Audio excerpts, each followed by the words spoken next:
So we're in a bright yellow 2013 Ferrari 458 Spider, a car which is very interesting to me as a Ferrari fan, certainly, and also interesting as the fact that this is a car which inspired the spec of the new Corvette C8. Yeah, and this, I think, is it fair to say, although it might have said a few years earlier, kind of a renaissance for Ferrari of building things. Okay, look, we're competing with the world now, and we really have to have all our ducks in a row in terms of warranties and engineering and all that kind of stuff. Is that fair to say? Absolutely fair. Yeah. Car has to be a usable tool. And this is the time when, I think I've said this before, that as an appraiser, it would be quite usual for me to appraise a Porsche 911 that was 10 or so years old, that would have 6 figures in mileage on it, and a comparable Ferrari might have 3 figures of mileage. Right. And this is the time when things began to become slightly reversed. People were buying Ferraris like this and driving them. Right. And buying special Porsches of this time and parking them. Yeah, that's funny. And this is also an era of McLaren really was, first year was 12, 13. Mm-hmm. Suddenly Ferrari had some competition. Exactly. I guess the car that really set Ferrari on its ear was the NSX. Absolutely. They never thought the Japanese could build something of that spec and quality. And the mistake they made with the NSX was it was limited to 276 horsepower. And I thought, well, you know, as a shallow buyer, I'm thinking to myself, I like paying for horsepower. At least I know what I'm getting, you know what I mean? And I never realized how sophisticated that NSX was. And how balanced it was, because it's hard to sell balance. It's easy to sell horsepower because here's 6, here's 3. Okay, right. That's twice as big. You're getting something for your money, you know. So that was the one that really set it on its ear. And then suddenly McLaren came along in 2012 and 13 and had, at least for me, excellent dealer relations and service and warranty. And, well, I think that the other point that hit Ferrari is the fact that everyone knows that Ferrari's name is legendary, the reputation is legendary. But people also want to drive a car for what it gives them, regardless of the badge. And so a badge is a great thing to have. A heritage is a wonderful thing to have, especially if you can build on that heritage. Right. But you have to deliver a product that people want to use. Right. And of course, the fact that McLaren was experiencing some success in Formula One certainly helped the marketing side, and the fact that McLaren had the halo of the F1. So whatever road car that came out with a McLaren badge on it, people were going to look at it, certainly. Right. I remember the first time I drove one of these, it was shooting for our show, and we went to one of these places where you can rent an exotic car and go around a track, but a very tight track, you know, so you weren't going to have it. But I was amazed how easy it was to flick around. And I remember someone saying to me, wow, you're really a good driver. I'm not really, but the fact that I was able to hang the tail out at every corner, just bring it out and then bring it back in. And I was sliding into corners and coming out gracefully. I thought, boy, I was never able to do that with any other car. I mean, that unconsciously. Right. And that's what I loved about this car. I was like, oh my God, this, you know, I get a little gas and the back end kicks out a little bit, and then and the room straightened out, and pretty soon I was just sliding into corners, just sliding in and out, and I thought, well, this is the most fun I've had in a car in a long time. So, I mean, it was a really practical example of that legendary Ferrari handling, you know? Exactly, and this is something that this car and the subsequent Ferrari models really began to get right, which is the idea that is a car that was easy to drive and that gave you a lot of driving pleasure without you having to feel that you were getting in over your head. And it is funny how this was a supercar with 570 horsepower. 10 years later, that's 570 is the base model for the McLaren, for a lot of the car companies. It's just like, oh, well, that's the entry level, which is unbelievable to me. It's really crazy. And with it, and you and I have had this conversation before, I think that cars like this in the 5 to, say, and this is ridiculous if you can see, but the 5 to 700 horsepower, the mid horsepower range, are really the cars that to have, because once you get above 800 horsepower, where are you using it and how are you using it? Yeah. You know, that's the thing that. Well, I can remember when Peak, when he was developing the Bugatti Veyron, he told the engineer he was shooting for 1,000 horsepower, and people were throwing the slide rules away and the pencils down. Impossible! It's crazy. In a street car, 1,000 horsepower. And he really had to yell at them and how many radiators it would need and every other kind of thing. And now it almost seems, well, if you're dealing electrics, it's commonplace. Right. And the other thing interesting about that is thinking about sort of the cycles of performance. When you think about the great Silver Arrows auto unions, right, they were developing 600 and 700 horsepower in the late 1930s. I know.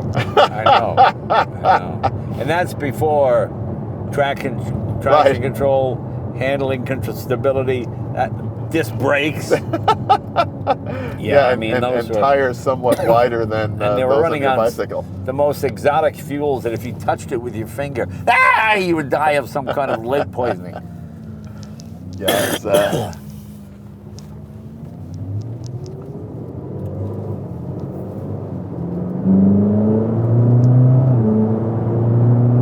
I love the deep sound of a Ferrari V8. Right? Love that sound.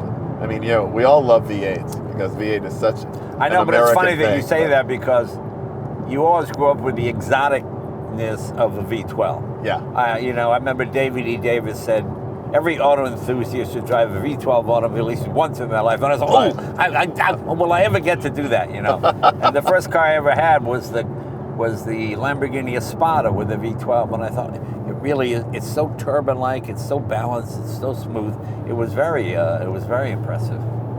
So when Ferrari came out with the V8, it seemed like, well, Mustangs have V8s. I mean, what is that? You know, it didn't seem that exotic. There's always been something about a Ferrari V8, though, from the 308 days, that it has a certain vibration that when you stand outside a Ferrari V8, you feel the vibration in your chest. Right. You know, it's a very, very special thing. And of course, the V8 Maseratis are also an amazing thing. So right. It's, I mean, going back, for me, one of my absolute iconic cars is the Fiat Ottovu, the V8, 2-liter V8 sports racing car. Right. Was made in the early 1950s. And so there is this thing about, I guess, if the V12 is the romantic car for the European enthusiast, and the V8 is the ultimate car for Americans, whether you like foreign cars or domestic cars, you know? You know, when I worked at the foreign car dealership, we had a guy, and we would just drive around buying up Fiat Dinos with that V6. Oh, yeah. And I don't think we ever paid more than $3,500 for one.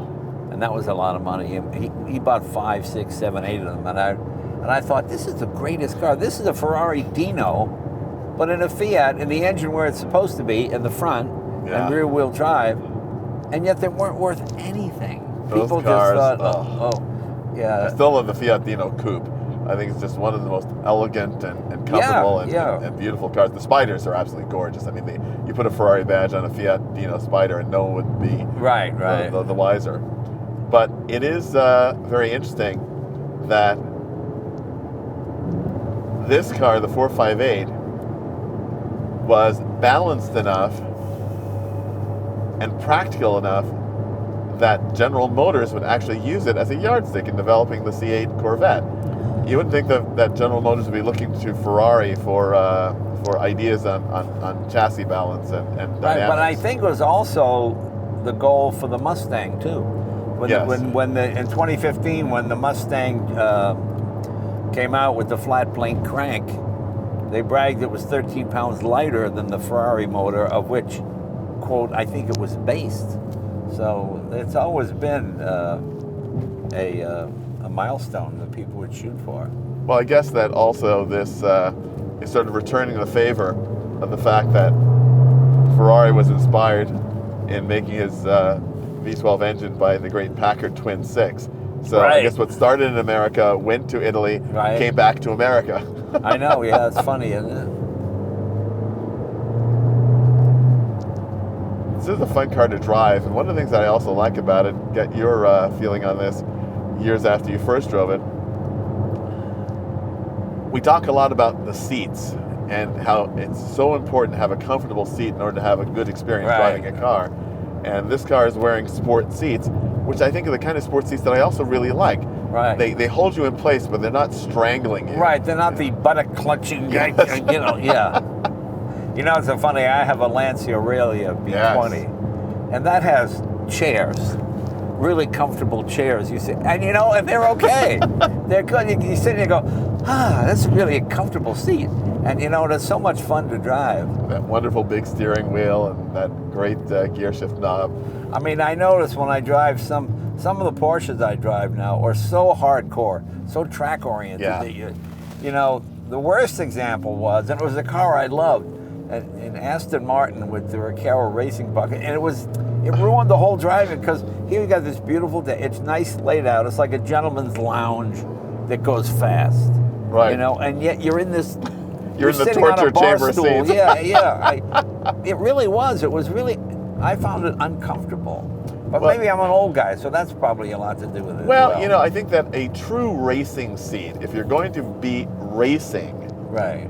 is designed to hold you in place along with an 8-point harness. Right. So you're not moving at all. Right. But when you're in a regular shoulder belt or even a 4-point belt they put in some of these cars, you're sliding around, so you're not really comfortable in that seat. Right. And it's something that I think it's more for the aesthetic approach and the idea. Oh, look at how serious this seat is. It's got to be a Right. serious car. Right. But everybody knows that comfort wins races. If you're miserable for the first Right. 25 minutes of a 24-hour race, Right. Yeah. Exactly. Yeah.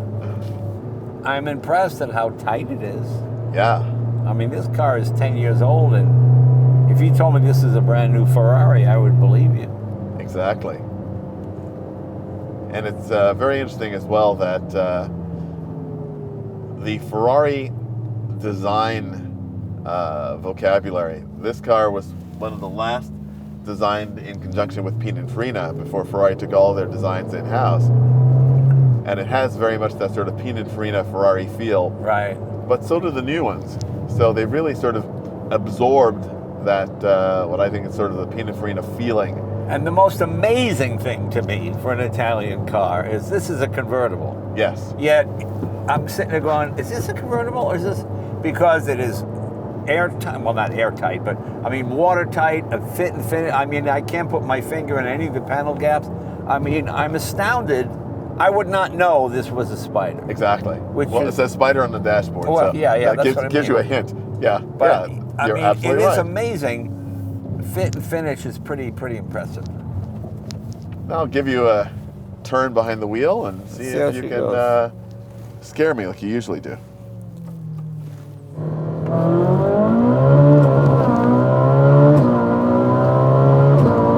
Yeah, I mean, it's so flickable, isn't it? It is astonishing as well to just think of what this level of power gives you. And I always ask the question, how much more do you need in a street car? Well, you know, the thing I like about it is it's so scalpel-like as opposed to plunging with a knife, you know? Yeah. I mean, I'm always getting opportunities to drive supercars, new supercars that people have built using an LS7 or some American V8, and it's incredibly loud and brutal. I mean, it feels faster, but then you get in this, it has that scalpel-like, you know, I mean... There's a level of precision here. We think of, it always comes to me at least, James Bond. You know, you can be strong and aggressive, but it doesn't have to be a big clenched fist. It can just be a little pushy.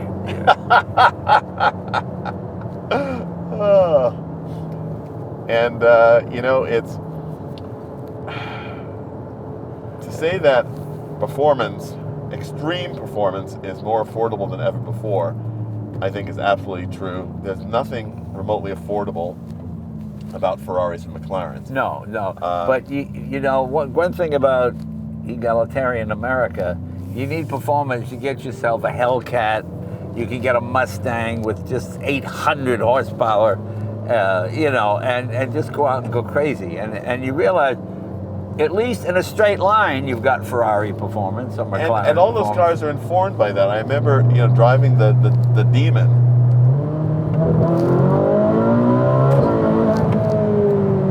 How incredibly refined the performance was. Right. And again, it's sort of a leaf out of this book. Because you have performance does not mean that it has to be this wild thing. It can be wild when you want it to be. It doesn't have to be. And that's something that's fairly new. When you mentioned the Dodge Challenger and the Demon, that's the same body from 2008. Mm-hmm. But rather than just keep changing it every year, and they keep refining the panel gaps and making it a little bit more sophisticated and a little better handling. I've got a Hellcat. I love driving that thing. I call it the Great American Road Car. Yeah. A big, comfortable seat. If you're going to Vegas, you put the pedal to the floor, it just goes point to Vegas, and you go there. And it's a lot of fun to drive. And I can get 20 miles per gallon out of the thing, which is pretty good. I mean, it's not this kind of performance, but this has all the elements. It handles its stuff. The American stuff has got one or two. And for a third of the price or even less, they're pretty impressive. Yeah, and I think that by all measures, Chevrolet did a great job in benchmarking the C8 against this. We're going to have in the Audrain collections shortly a C8 Z06, right? Which will be very interesting to drive to see how that. I've driven that; it's very impressive. And the fact that they can build a standard C8 with 500 horsepower for $65,000, and you can buy them for close to that because I have a friend who did. I mean, I don't know. You can't paint a car. No. Really, seriously. I mean, I don't know how they build it in a union shop. I mean, that is such a credit to American engineering. But we're talking about Ferrari now. Yeah, so I mean, again, that's the thing that I think that they are not mutually exclusive. There are people that say, well, I love Ferrari, so I look down on Corvettes. And people say, oh, I only love Corvettes, so I don't understand the whole Ferrari thing. I think that it's about the character of the cars and what they deliver and how they deliver it. There's certain things about driving an Italian car like this, the double hand stitching and the leather and all that. Right. It just adds to the experience of it. Even the design of the vents here, this carbon fiber piece, with the way it's shaped. I mean, it's art. It is art, and there's something aspirational about it. If you're a blue collar guy and you got a plumbing business, and you make a good living, you can afford a Z06 Corvette because that's kind of like you. It's handmade. It's by guys like you. You know what I mean? Right. It's just, and I mean, I don't mean that in a condescending way. I mean that in an aspirational way. Like you work your way up to, because the Ferrari is something that's unattainable for 99% of the population, and that's what sells it. It is the dream. Ferrari is one of the most profitable companies in the world because of selling accessories, clothing, hats, all of that stuff. I don't care about it. But it's also a part of that aspirational aspect, being a part of the world of Ferrari. I love the catchphrase of the Scuderia Ferrari, Essere Ferrari, be Ferrari. Yeah, right. And it sounds sort of hokey, but you get into one of these cars and you drive one, you say, yeah, I get it. There is a sense of occasion. Yes. If I was telling people I'm going to be driving some cars today, and the new Ferrari. You know what I mean? You almost have to put it in a separate class. Yeah. And it's and that's sort of my favorite. That's what I love. Whenever I read a Car and Driver or a Road and Track shootout where they bring out all the vehicles, the ones that show up are always Porsche and Corvette, Mm-hmm. you know, and people bragging about having hundreds of thousands of miles, as opposed to, my favorite thing is whenever I look at used Ferraris, they always have 27,500 miles, like one from the 60s or 70s. You know, I pulled one of those Ferrari registry things out of it. A guy had one for sale. And back in 72, it had 27,500 miles on it. And it still has that mileage today. It just made me laugh. Well, it's one of those sad things, and I'll tell you, as a current Ferrari owner, I am very proud of the fact that I've put more than 2,700 miles on my new Ferrari in less than half a year. So here's something. You know, this car, you feel like you're dancing with it. Yeah. My hand's lightly touching the wheel. I'm literally on the back bumper of the camera car, but I don't feel I'm going to hit it because I can touch, boom, I can stop on a second. You know, I can get around it quickly. I mean, it's so a part of you. Yeah, it's so dainty, you know. I know dainty isn't the word, but it's so light to the touch. Yeah, I remember I was up at a restaurant, and the guy served me what he called typewriter paper pasta. Huh. And it was this pasta that was so thin, just so, I mean, it literally looked like it could float above the plate. It was so light.